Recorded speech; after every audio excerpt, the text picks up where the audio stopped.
Hey everyone, MC Tamarasan Karnavaran here from Chennai Event MCs, Entertainers and Professionals. இந்த வீடியோல எதை பத்தி பார்க்க போறோம் அப்படினா ஈவென்ட் மேனேஜ்மென்ட்னா என்ன அப்படினு சொல்லிட்டு. இப்போ நம்ம வீட்ல ஒரு ஃபங்க்ஷன் நடக்குதுன்னு வெச்சுக்கலாம். பேசிக்கலி ஒரு சின்ன ஃபங்க்ஷன் சொன்னா பர்த்டே பார்ட்டி அப்படினு சொல்றாங்க. கொஞ்சம் பெரிய லெவல் ஃபங்க்ஷன் அப்படினா வெட்டிங். சோ பேசிக்கலி நம்ம பர்த்டே பார்ட்டி பார்க்கலாம். இப்போ நம்ம ஃபேமிலில ஒரு பர்த்டே பார்ட்டி நடக்க போகுது அப்படினு சொன்னா நம்ம ஃபர்ஸ்ட் யோசிக்கிறது என்னன்னா எங்க வைக்க போறோம், எவ்வளவு பேர் கூப்பிட போறோம், என்ன மாதிரி ஃபுட் ஆர்டர் பண்ண போறோம் அப்படின்ற மாதிரி நிறைய விஷயங்கள் இருக்கு. சோ இத வந்து நீங்க ஒரு ஈவென்ட் மேனேஜர் கூப்பிட்டு நீங்க அவர்கிட்ட வந்து எங்க வீட்ல இந்த மாதிரி பர்த்டே பார்ட்டி இருக்கு அப்படினு சொன்னோம்னா அவர்கிட்ட சில செக்லிஸ்ட் வச்சிருப்பாரு. என்னெல்லாம் வேணும், அவரோட எக்ஸ்பீரியன்ஸ் வந்து என்னெல்லாம் வேணும் அப்படின்னு சொல்லிட்டு அதில் பேசிக்கலி அவர் சில கொஸ்டின்ஸ் உங்கள்கிட்ட கேட்பாரு. உங்களோட பட்ஜெட் என்ன, எவ்வளோ பேர் கூப்பிட போறீங்க, எந்த ஏரியாவில் உங்களுக்கு தேவை, நீங்கள் இருக்கக்கூடிய ஏரியாவில் வேணுமா இல்லை உங்கள் ரிலேட்டிவ்ஸ்லாம் வரக்கூடிய ஏரியாவா எப்படின்ற மாதிரி நிறைய செக்லிஸ்ட் வச்சிருந்து அதை உங்களுக்கு ப்ரெசென்ட் பண்ணுவார். ப்ரெசென்ட் பண்ணதுக்கப்புறம் எல்லாத்துக்குமே ஒரு அப்ராக்சிமேட் பட்ஜெட் கொடுப்பாரு.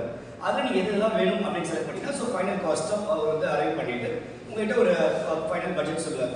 அதுக்கப்புறம் நீங்கள் ஒன்ஸ் அப்ரூவல் கொடுத்ததுக்கப்புறமா அவர் என்ன பண்ணுவார் அப்படின்னா இதுக்குன்னு ஒரு டீம் இருப்பாங்க. ஸோ பேசிக்கலி ஒரு ஈவென்ட் மேனேஜர் ஒர்க் என்னன்னா கிளைண்ட் கூட உட்காந்து அந்த ஈவெண்ட்டை எப்படி கான்செப்ஷனலைஸ் பண்ணுறாங்க, பட்ஜெட் பிளானிங் ஆரம்பிச்சு என்னெல்லாம் பண்ண போகிறோன்னு முடிவு பண்ணுறது தான் ஒரு ஈவெண்ட் பிளானர் ஒரு ஈவெண்ட் ஆர்கனைசர் ஈவெண்ட் மேனேஜர் இவங்களோட ஒர்க்குன்னு சொல்லலாம்.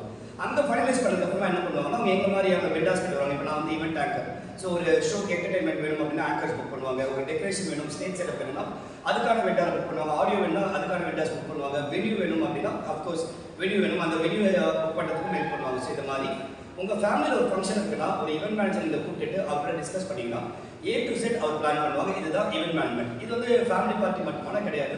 ஒரு கார்பரேட் ஈவெண்ட், கார்பரேட்ல ஆனுவல் டே பண்ணணும், இல்லை ஒரு கான்ஃபரன்ஸ் பண்ணணும், டீம் அவுட்டிங் பண்ணணும்னாலும் இதே மாதிரி ஒரு ஈவெண்ட் மேனேஜர் கொடுத்தோடனே அவங்க அங்கே கார்பரேட்டுக்கு ஏற்ற மாதிரி வேற ஒரு செக்லிஸ்ட் இருக்கும். அது எல்லாமே நீங்கள் ஃபில் பண்ணி கொடுத்ததுக்கப்புறமா ஒரு பட்ஜெட் அரேஞ்ச் பண்ணிட்டு சேம் ப்ரொசீஜர். ஸோ இதுதான் ஈவெண்ட் மேனேஜ்மெண்ட் அப்படின்னு சொல்லுவோம். இதில் யார் யார் இன்வால்வ் ஆகிருக்கான்னு பார்த்தீங்கன்னா ஒரு டாப்பில் பார்த்தீங்கன்னா ஈவெண்ட் பிளானர், ஒரு ஈவெண்ட் ஆர்கனைசர், ஒரு ஈவெண்ட் மேனேஜர் அப்படின்னு சொல்லுவாங்க. அஃப்கோர்ஸ் இந்த 3 பொசிஷனுக்கு சின்ன சின்ன வேரியேஷன்ஸ் இருக்குது. அதை ஃபர்தர் வீடியோஸில் பார்க்கலாம். பட் இப்போதைக்கு அது ஒன்று நீங்கள் நினச்சிக்கலாம். கிளைண்ட் கூட பேசுகிறவங்க ஈவெண்ட் பிளானர், ஆர்கனைசர், ஒரு ஈவெண்ட் மேனேஜர் அப்படின்னு வச்சுக்கலாம்.